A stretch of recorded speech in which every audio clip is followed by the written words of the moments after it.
This one small moment completely changed my day and I didn't see it coming. Ignore my English and focus on vlog. तर मित्रांनो आज काय खास तर आज होता माझा बर्थडे. रात्रीच्या 12 वाजता भाऊ आणि रूममेट्सनी रात्री केक कापून विश केलं आणि मोठ्या भावाकडनं गिफ्ट पण भेटलं. 2-3 दिवस झाले मी ऑनलाईनला पाहत होतो मोबाईल कूलर आणि तेच मला भेटलं गिफ्ट मध्ये. आणि मग मस्त शूज घातलं आणि मग फ्रेंड पण आली घ्यायला. मग तिच्या गाडीवर गेलो. कसा बसलेलो होतो कारण पोरीच्या मागे बसणं म्हणजे साधन असतं. आणि मग मी आणि माझी पार्टनर मिक्स डबल्स खेळत होतो आणि आमच्या अपोनंटला आनंद आणि ऐश्वर्या होते, आमचेच मित्र होते आणि आमची सेमीफायनल लागली होती. आणि माझा तर सिंगल्सचा गेम आहे तर सिंगल्सचा एकदम खूप इझिली गेम जातो. कॉम्पिटिशन तर टफ असतेच पण एक्सपिरियन्स माझा जास्त आहे त्याच्यामुळे मला इझी पडतो गेम. जरी तुमच्यामध्ये कोणी प्रोफेशनल खेळणारा असलं तर मला प्लीज गाईड करा की माझा फुटवर्क, प्लेसिंग आणि गेम सेन्स कसा आहे इम्प्रूव्ह करण्यासाठी. आणि तुम्ही जे 2 जण पाहता माझ्यासोबत रेग्युलर ते पण मॅच खेळत होते, आनंद आणि हर्ष, आणि त्यांचा पण खूप चांगला गेम आहे. आणि मग सर्वांनी ट्रॉफी सर्टिफिकेट घेतले, फोटो वगैरेच काढले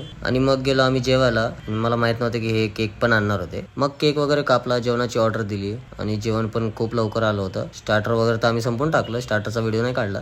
आणि मला आजच्या दिवशी 21 वर्ष कंप्लीट झाले आणि मला आज खूप चांगलं वाटलं की सर्वजण माझ्यासोबत होते बर्थडेच्या दिवशी. तर भेटूया उद्याच्या व्लॉगमध्ये. Good night, bye.